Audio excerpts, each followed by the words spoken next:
میرا بات میں پڑھ رہا ہوں تو اس سے آگے بڑھ کے جملہ تو مجھے کہنا ہی پڑے گا. ارے صاحب جو محمد کے قدموں پہ ہے وہ تو معراج کی اس بلندی پہ ہے. تو سوچیے جو محمد کے گوشت سے کھڑا ہے وہ بھی بلندی پہ.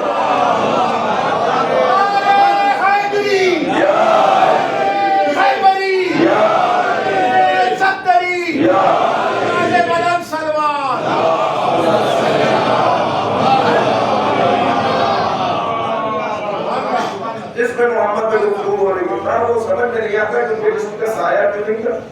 بڑی علماء نے لکھا تو ہے سایہ اس لیے نہیں تھا کہ سایہ کا مسئلہ یہ ہے کہ جب بھی کبھی تمادت آفتاب ہو یا کوئی نور ہو اگر آگے سے پڑے تو سایہ پیچھے ہوتا ہے, اگر پیچھے سے ہو تو سایہ آگے ہوتا ہے.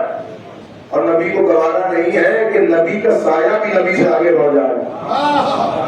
تو جب سایہ کو آگے بڑھنے کی اجازت نہیں ہے تو صحابہ کو آگے بڑھنے کی اجازت کتنے دے.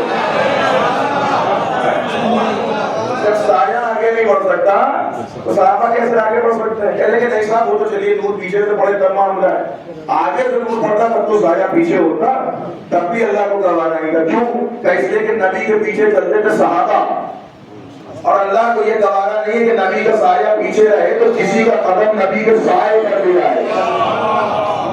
آپ نے غور کیا یا نہیں کیا؟ اس کا مطلب صحابیت کی تمام تر عظمت ہے لیکن اللہ کو گوارا نہیں کہ صحابیت کے قدم نبی کے سائے پہ پڑے.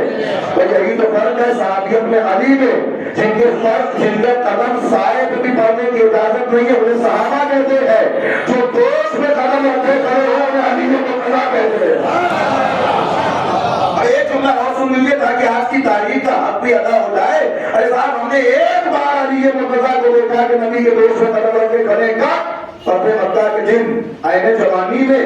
مجھے کہنے دیجئے کہ عین جوانی میں امیر المومنین کی معراج اور عظمت یہ ہے کہ دوست پیغمبر میں قدم رکھے. یہ زبان کا جملہ ہے, اس کا حقیقت اور جسے کہا جائے کہ دلائل نہ جائیے گا, زبان کا جملہ ہے. پیغمبر کی امیر المومنین کی عظمت یہ ہے کہ عین جوانی میں فتح مکہ کے دن دوست پیغمبر پہ قدم رکھ کے کھڑے ہیں. لیکن ہم نے دیکھا عید کا دن ہے, 2 نمازیں ہیں, نبی کا دوست ہے, بچپنے کا عالم ہے, حسن و حسین دوست پیغمبر پہ قدم رکھے بیٹھے ہیں. مجھے کہنے دیجیے جہاں علی جوانی میں قدم رکھ رہے ہیں حسن و حسین بچپنے میں وہاں بیٹھے ہوئے ہیں.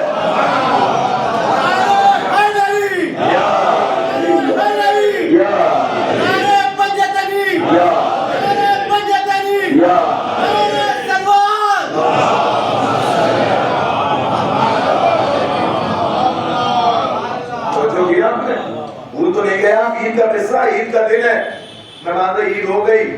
بچوں نے پیغمبر کے سامنے کہا کہ یا رسول اللہ میرے نانا سب اپنے اپنے ناکے پہ سوار ہیں, ہمارے پاس ناکا نہیں ہے. مسجد نبوی کی گلی, آپ غور کر رہے ہیں, مسجد نبوی کی مشہور گلی اور صحابہ سے بالکل بھری اور ہر ایک کی نظر نبوت سے گڑی کہ آپ دیکھیں کیا کرتے ہیں نبی. بھائی چونکہ بچے مچل گئے ہیں کہ ہمیں چاہیے سواری, اس لیے کہ مدینے کا ہر بچہ اپنے ناکے پہ سوار ہے. نبی نے کیا کیا کہ لوگ نبی کو دیکھ رہے تھے, نبی مسجد نبوی سے باہر ناکے کی شبیہ بن گئے. پتہ نہیں کیا ضرورت تھی رسول اللہ کو شبیہ بننے کی.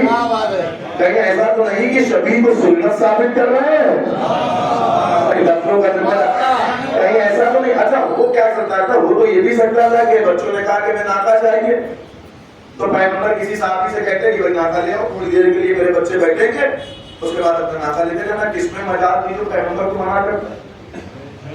اب اتنے قریب بھی تو نہیں تو لوگ ان کے پاس ایک ناکا نہ ہو. وہ الگ بات کہ جب مدینے آئے تھے تو چبوتروں پہ رہا کرتے تھے, بعد میں غنی کہلائے.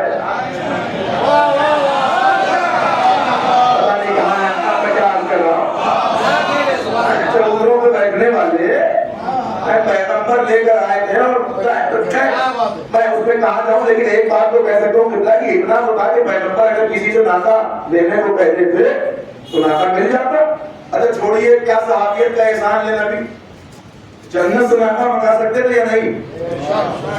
ارے ابھی کل ہی تو کپڑا منگایا ہے بھائی, لباس حسنین ابھی جنت سے آئے ہیں نا, تو جیسے لباس آ سکتا ہے تو ناکا بھی آ سکتا ہے. لیکن مسئلہ یہ ہے کہ ناکا جنت سے بھی نہیں منگائے گا. رسول اللہ بتانا کیا چاہتے